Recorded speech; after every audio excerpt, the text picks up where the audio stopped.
आजिर प्रसंग विश्व वन्यप्राणी दिवस प्रकृतिर समृद्धि को पालन।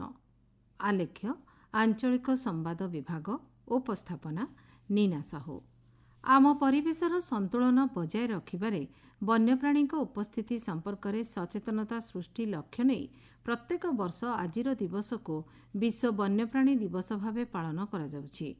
वन्यजंतु एवं उद्भिदों सुरक्षा संरक्षण एवं उपयुक्त परिचालना को दृष्टि रे रखी एही दिवस पालन अवसर में देशर विभिन्न प्रांतरे भिन्न भिन्न कार्यक्रम मान आयोजित होईछि।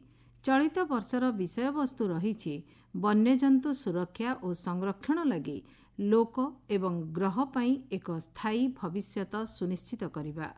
पृथ्वीर स्वास्थ्य बजाय रखिबारे प्राणी उद्भिद एवं परिवेश व्यवस्थार गुरुत्वपूर्ण भूमिका उपरे आलोकपात करे 2014 मसीहारू मिलित जातिसंघ पक्षरु एही दिवस पालित होई आसुछि। क्षुद्रतम जीवठारू आरंभ करी बृहत्तम स्तन्यपायी प्राणी पर्यंत प्रत्येक जीवर जीवनर सूक्ष्म जालरे गुरुत्वपूर्ण भूमिका रहिछि एवं एहा आम परिवेश संतुलन रक्षा करिबारे बेस सहायक होइथाय।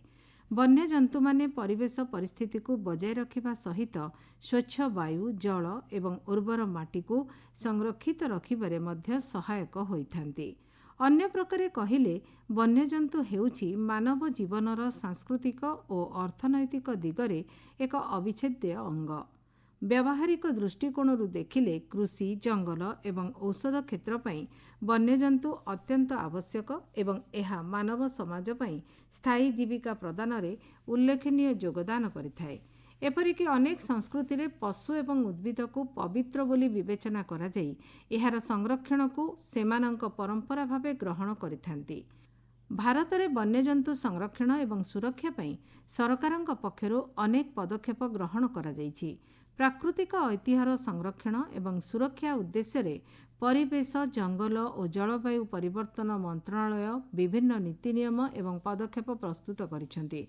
भारत एहार समृद्ध एवं विविध वन्यजंतु पई विश्व स्तर में स्वीकृति लाभ करि पारिछि। एथि मध्यरे 106टी जातीय उद्यान 573टी वन्यप्राणी अभयारण्य एवं 115टी संरक्षित अंचल रही। आसंता आर्थिक वर्ष पई परिवेश जंगल जलवायु परिवर्तन मंत्रालय लगी 3412 कोटी टंकार अर्थ आवंटन करा जायछि। गत आर्थिक वर्ष तुलन में यह 9% अधिक। सेही भली केंद्रीय प्रायोजित योजना अधीन वन्यजंतु आवासस्थली समन्वित विकास पई 450 कोटी टंकार व्यय बराद होईछि।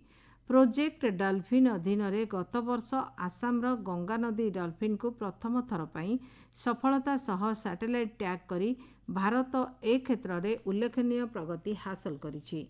चिता संरक्षण को दृष्टि रे रखी प्रोजेक्ट चिता कार्यकारी करा जायछि।